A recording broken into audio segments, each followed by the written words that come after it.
Eh, Assalamualaikum warahmatullahi wabarakatuh. Perkenalkan, nama saya Fajar Muhammad.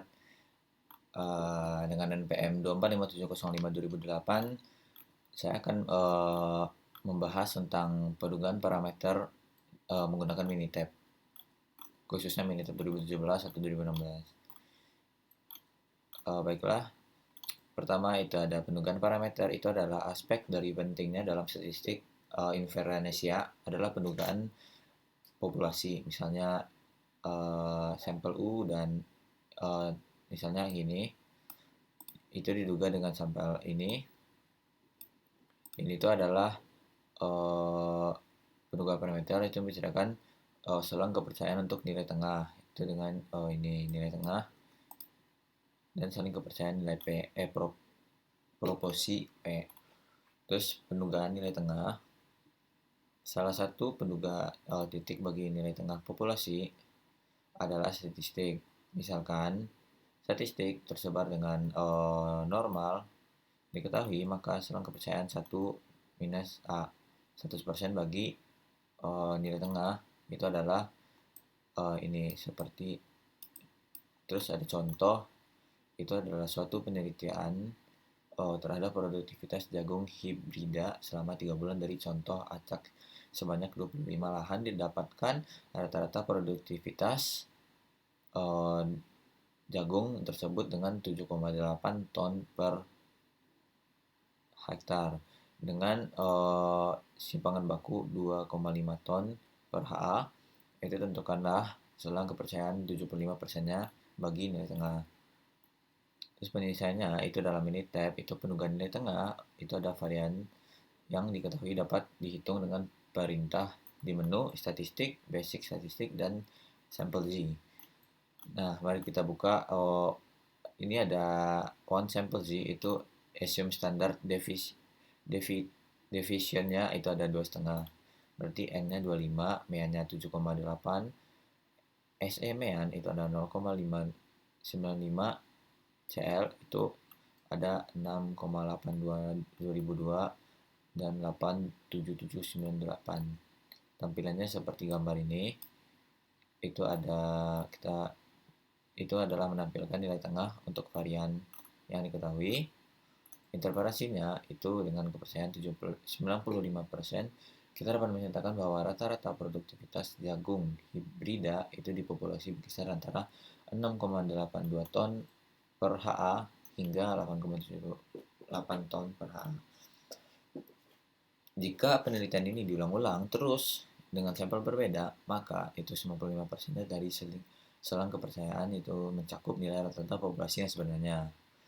Jika itu kebijakan pertanian menetapkan bahwa produktivitas itu minimum adalah 7 ton per ha, maka berdasarkan selang kepercayaan ini cukup yakin bahwa produktivitas rata-rata memenuhi standar tersebut.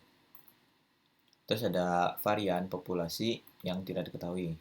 Itu bila ragam populasi tidak diketahui dan ukuran contoh kecil n itu lebih besar dari 30, itu tidak dapat menggunakan rumus normal baku Z.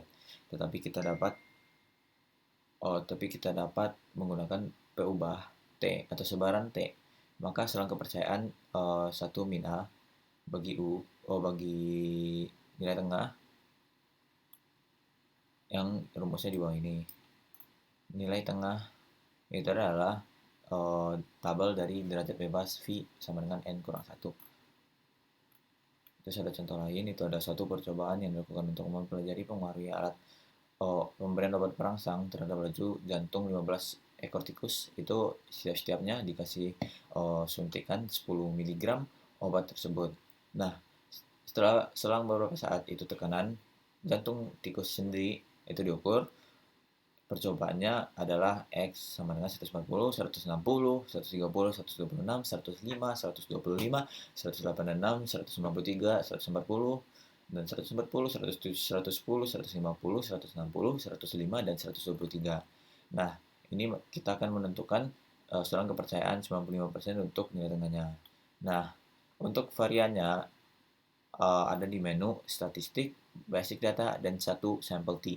Itu menggunakan Minitab one sample T, itu datanya ada variabel data Mean itu ada N, ada 15, Meannya 139,867, 2 STDF-nya ada 27483, SE 778, Meannya ada segini, terus 99% CI-nya ada situ. Terus tampilan perintah dalam minitab itu seperti ini. Itu diketahui dengan tingkat kepercayaan 95%, kita akan menyatakan bahwa rata-rata peningkatan laju jantung akibat obat ini berkisar antara 118,78 dan 160,96. Nah, karena intervalnya cukup lebar, itu ada ketidakpastian yang lebih besar dalam estimasi dibandingkan kasus varian diketahui. Jika rata-rata normal itu tanpa obat adalah 120 bpm atau itu laju jantung, maka kepercayaannya adalah 118,78. Itu hampir mendekati 120 dan tidak menyimpulkan bahwa obat tersebut meningkatkan laju jantung atau BPM itu secara signifikan. Terus selanjutnya untuk selang kepercayaan untuk satu proporsi itu ada proporsi, ada rumusnya P pangkat sama dengan X dibagi 2, dibagi N. Itu contohnya N yang cukup mempunyai N cukup besar, maka sebaran P pangkat P akar itu dapat oleh sebaran dengan nilai tengah varian. Nah, mensubstitusikan Z, kita peroleh itu selang kepercayaan 1 kurang A untuk P, yaitu ini P kurang Z. Karena nilai P tidak diketahui, maka nilai P dapat digunakan P 4, sehingga selang kepercayaan 1 minus 1 kurang 6, 1 kurang A itu 100% bagi parameter P dapat dinyatakan sebagai berikut yang ada di bawah ini. Nah, ini ada contoh lagi, itu adalah acak 500 pasien dari Rumah Sakit Saiful Anwar. Itu 150 orangnya adalah penderita penyakit jantung. Tentu selang kepercayaannya 95% bagi proporsi penderita jantung di RS tersebut. Nah, mari kita masuk ke menu tab-nya. Kita masuk ke menu statistik, basic data, dan satu proportion.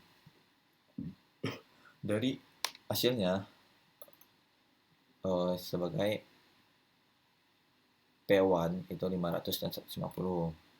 Nah, tesnya CI dan one proportionnya itu 0,5 versus P0 sama dengan 0,5. Itu sampelnya ada 1 X 150, N 500, sampel P itu ada 0,30 dan 95% CI-nya ada 0,260, 0,34226 dengan exact value P value-nya 0,0. Nah, perintahnya seperti di bawah ini. Ini adalah pendugaan proporsi. Nah, interpretasinya itu dengan tingkat kepercayaan 95%, kita dapat menyatakan bahwa proporsi sebenarnya dari penderita penyakit jantung di rumah sakit ini berisiko sekitaran 26,01% hingga 34,23%. Nah, jika kita membuat estimasi jumlah total yang ada di rumah sakit RS tadi dengan 10.000 pasien, maka berdasarkan selang kepercayaan ini, itu kemungkinan berkisar antara 2.601 hingga sampai 3.423 pasien. Nah, jika kejadiannya penyakit jantung nasionalnya adalah 25%, maka 26%-nya sampai 34,23%-nya itu mencakup nilai lebih tinggi. Ini menunjukkan bahwa setiap rumah sakit ini memiliki tingkat kejadian yang lebih tinggi daripada rata-rata nasional. Nah, selanjutnya ada selang kepercayaan untuk selisih dua proporsi. Itu kita ingin menduga selisih antara dua parameter P1 dan P2. Pendugaan titiknya antara kedua proporsi P1, P2. Secara statistik ini P1, P kedua bila P akar 1 dan P pangkat 2 itu adalah proporsi keberhasilannya. Contoh acak berukuran nilai N1 dan N2 itu selang kepercayaannya 1 kurang A bagi P1 dan P2 adalah seperti gambar ini. Nah, di sini kita ada contoh keempat, itu ada survei dilakukan untuk mengetahui banyaknya anak putus sekolah di Kota Malang dan kabupatennya. Bila ada 5.000 anak putus sekolah ini di Kota Malang, maka diambil sampel 250 dan dari 7.000 anak putus sekolah Kabupaten Malang. Diambil dari sampel 700, tentukan selang kepercayaannya 99% bagi selisih P1 P2 tersebut. Nah, mari kita masukkan ke Minitab. Itu kita ambil menu Stat, Basic Statistik, dan 2 Proportion. Dari dari hasil perhitungan Minitab tadi, kita mendapatkan hasil P2-nya ada 500, sama 5.500, 7.700, dan sub C itu confidence-nya 99,0. Nah, tes CL-nya for sample to proportion-nya, ada sampelnya ada 2, X-nya ada 250 untuk yang satu, 2-nya ada yang 700, dan N-nya 5.000 dan 7.000. Sampel P itu 0,05000, terus 0,1000, dan difference-nya itu P1 kurang di P2.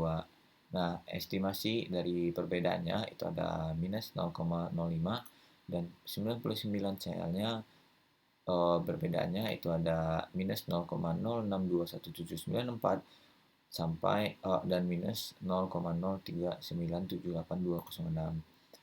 Testing untuk difference-nya atau perbedaannya itu ada 0 versus not sama dengan 0, sama dengan Z sama dengan minus 10,57, dan P-value-nya 0. Nah, tampilan perintah Minitab seperti ini. Nah, interpretasinya dengan tingkat kepercayaan 99%, ini menyatakan bahwa selisih proporsi putus sekolah, anak putus sekolah yang di Kota Malang dan Kabupaten Malang itu berkisar minus 6,2% hingga minus 3,8%. Nah, karena selang kepercayaannya tidak mencakup 0, ini menunjukkan bahwa terdapat perbedaan yang signifikan antara anak putus sekolah di kedua daerah.